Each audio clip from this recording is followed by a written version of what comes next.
வணக்கம். எக்ஸசைஸ் 7.2ல question number 21. Integrate tan square 2x - 3 into dx integrate பண்ண போகிறோம். இப்போ இந்த tan ஸ்கொயர் நமக்கு டைரெக்டாக இன்டெகிரேட் ஃபார்முலா யூஸ் பண்ண முடியாது. அதனால tan ஸ்கொயர் என்ன பண்ணுறோம் அப்படின்னா சீக்கன் ஸ்கொயர் எக்ஸ் மைனஸ் 1 இந்த ஃபார்முலா யூஸ் பண்ணிக்கிறோம். ஸோ 1 + tan ஸ்கொயர் எக்ஸ் வந்து சீக்கன் ஸ்கொயர் எக்ஸ். அப்போ tan ஸ்கொயரோட வேல்யூ சீக்கன் square X minus 1 into dx. இப்போ இதை டைரெக்டாக இன்டெகிரேட் பண்ணிக்கலாம். ஆனால் அதில் வந்து ஒரு இந்த 2xஐ டிஃப்ரென்ஷியேட் பண்ணி டினாமினேட்டரில் போடணும், அப்படியும் போடலாம். இல்லைன்னா உள்ளே இருக்கிற இந்த 2x - 3ஐ டீன்ற வேறு ஒரு வேரியபிளாக கன்வெர்ட் பண்ணி அதுக்கப்புறம் இன்டெகிரேட் பண்ணி போடலாம். இப்போ நம்ம டீக்கு கன்வெர்ட் பண்ணணும் அப்படின்னா integral secant square into 2x - 3 into dx. இந்த -1 தனியாக எடுத்துக்கிறோம். -1 இன்ட்டு dx. ஸோ இப்போ இந்த மைனஸ் இன்டெக்ரல் டிஎக்ஸ் வந்து எக்ஸ்ன்னு கிடச்சிடும். இது அப்படியே இருக்கட்டும், ப்ளஸ் சி அப்படியே இருக்கட்டும். ஸோ இதை மட்டும் I1ன்னு எடுத்துக்கிட்டு இந்த I1 தனியாக போடுவோம். ஸோ இப்போ I1 போடும்போது first t is equal to 2x - 3ன்னு எடுத்துப்போம். அப்போ dt/dx என்ன கிடைக்கும்னா 2ன்னு கிடைக்கும். இதில் இருந்து dxோட வேல்யூ dt/2ன்னு கிடைக்கும்.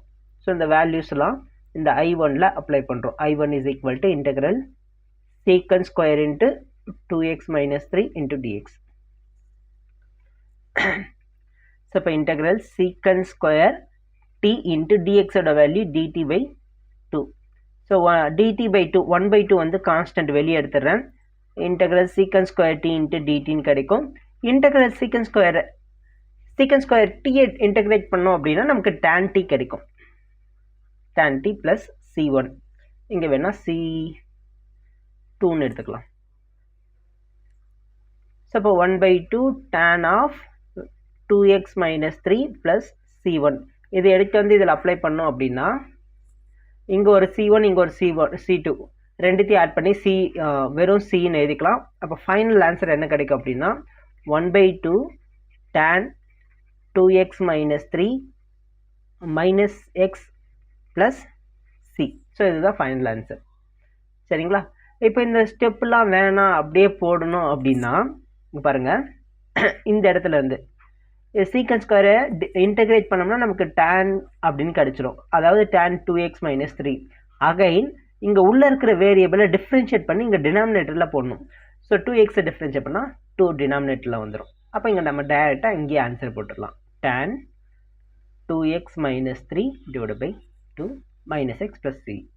ஸோ இப்போ ரெண்டுத்துலேயும் ரெண்டு இன்டெகிரேஷன்லேயும் ஒரே முறை இன்டெகிரேட் பண்ணும்போது நமக்கு ஒரே ஒரு கான்ஸ்டன்ட் மட்டும்தான் கிடைக்கும். அதை டைரெக்டாக இங்கே சின்னு போட்டுக்கலாம்.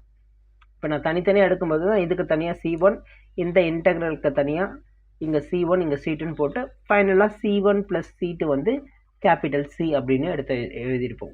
இது வந்து ஒரு கான்ஸ்டன்ட். ஸோ இங்கே ஒரு கான்ஸ்டன்ட் இருக்கும், இங்கே ஒரு கான்ஸ்டன்ட் இருக்கும். ஆட் பண்ணால் மறுபடியும் ஒரு கான்ஸ்டன்ட் தான் கிடைக்கும். அதனால் டைரெக்டாக அங்கே போட்டுட்டோம். ஓகேவா? Okay, thank you.